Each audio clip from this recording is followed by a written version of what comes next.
પિતાની મેડિકલના લાયસન્સ પર ગેરકાયદે કફ સિરપનું વેચાણ કરતા પુત્રને એસઓજીએ પકડી પાડ્યો। આરોપી કફ સિરપનું નશા માટે છૂટક વેચાણ કરતો હતો।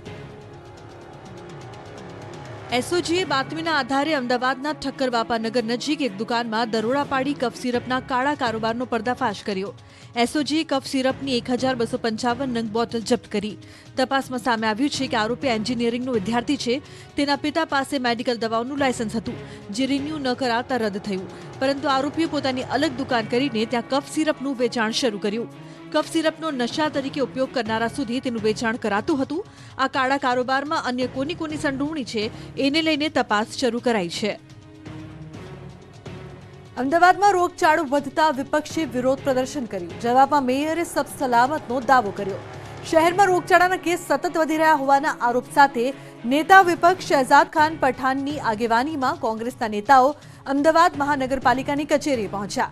બેનર અને સૂત્રોચ્ચાર સાથે વિરોધ નોંધાવ્યો। વધતા મચ્છરજન્ય રોગોની ગંભીરતા સત્તાધીશો અને અધિકારીઓને સમજાવવા માટે કેટલાક કોર્પોરેટર હોસ્પિટલમાં બેડ પર બોટલ ચડતી હોય તે રીતે પ્રતિક વિરોધ કરતા પણ દેખાયા અને કચેરીની લોબીમાં ઢળી પડ્યા। બીજી તરફ મેયર કિરીટ પરમારે તમામ આરોપો ફગાવ્યા અને કહ્યું કે તમામ લોકોને સારવાર મળી રહે તે માટે એએમસી પ્રયત્નશીલ છે।